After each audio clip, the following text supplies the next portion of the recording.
Hi అండి, నేను doctor పర్సనటీ సుమన్, చిల్డ్రన్ స్పెషలిస్ట్. రీసెంట్ గా పిల్లల్లో సిటీ స్కాన్ చేయించడం మీద ఒక రీసెర్చ్ స్టడీ పబ్లిష్ అయింది. ఇక చూసినాక వీడియో చేయాల్సిందే అనిపించి చేస్తున్నా. దీంట్లో పంచులు కామెడీలు ఏమి ఉండవు, సీరియస్ ముచ్చడన్నట్టు చెప్పింది బుద్ధిగా వినాలే.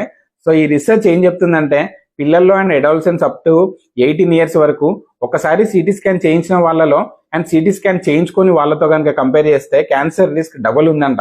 అంటే ఆల్మోస్ట్ ఒక 10,000 మంది చిన్న పిల్లల్లో సిటీ స్కాన్ చేయించుకుంటే 2-3కి బ్లడ్ క్యాన్సర్స్ వస్తున్నాయంట. ఇది ఒకటే కాదు, ఇలాంటి స్టడీస్ చాలా ఉన్నాయి. సో పేరెంట్స్ గుర్తుపెట్టుకోవాల్సింది ఏంటి అంటే, తలకి చిన్నగా గీరికపోయిందనో లేకపోతే స్కూల్కి పోలేక మీ పొరాలు కడుపు నొప్పి అని కథలు పడతా అంటే డాక్టర్ దగ్గర పోయి సిటీ స్కాన్ రాయండి అని సాగుకొట్టకండి. మీరు నమ్ముతారో లేదో కానీ మస్తు మంది పేరెంట్స్, సార్ మా వాడు ఏం తింటలేడు సార్, అట్లా నువ్వు ఊకే జ్వరం వస్తుంది, సో బాడీ మొత్తం స్కాన్ చేపిద్దాం మీరు రాయండి సార్ అని చెప్పేసి అని అడుగుతుంటారు. ఇక వీళ్ళో రకమైతే ఇక చిన్న దెబ్బ తాకినా తలకి సిటీ స్కాన్ కంపల్సరీ. మళ్ళీ కొంతమంది దెబ్బ తాకిన 4-5 సంవత్సరాల తర్వాత పట్టుకొస్తారు, సార్ అప్పట్లో దెబ్బ తాకింది ఇప్పుడు స్కాన్ రాయండి.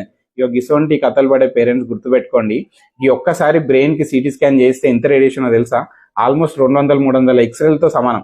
ఇక సిటీ స్కాన్ ఛాతీకో లేకపోతే కడుపుకో తీస్తే ఇంకా చాలా ఎక్కువ రేడియేషన్. ఇంత రేడియేషన్ చిన్న ఏజ్ లోనే పడితే ఏముంటది, ఫ్యూచర్ లో క్యాన్సర్ వచ్చే రిస్క్ ఉంటుంది. సో తమాషాకు పోయి మీకు మీరే సిటీ స్కాన్లు చేయించడం ఆపండి మీ పిల్లలకి. ఎమర్జెన్సీ సిచ్యువేషన్స్ లో తప్ప నార్మల్ గా ఆడుకునే పిల్లలకి పోయి సిటీ స్కాన్లు కొట్టించడం ఆపండి. మీ డాక్టర్తో డిస్కస్ చేయండి, వేరే ఆప్షన్ ఏమన్నా ఉందా కనుక్కోండి. సరిపోకపోతే ఇంకొక డాక్టర్ ఒపీనియన్ కూడా తీసుకోండి.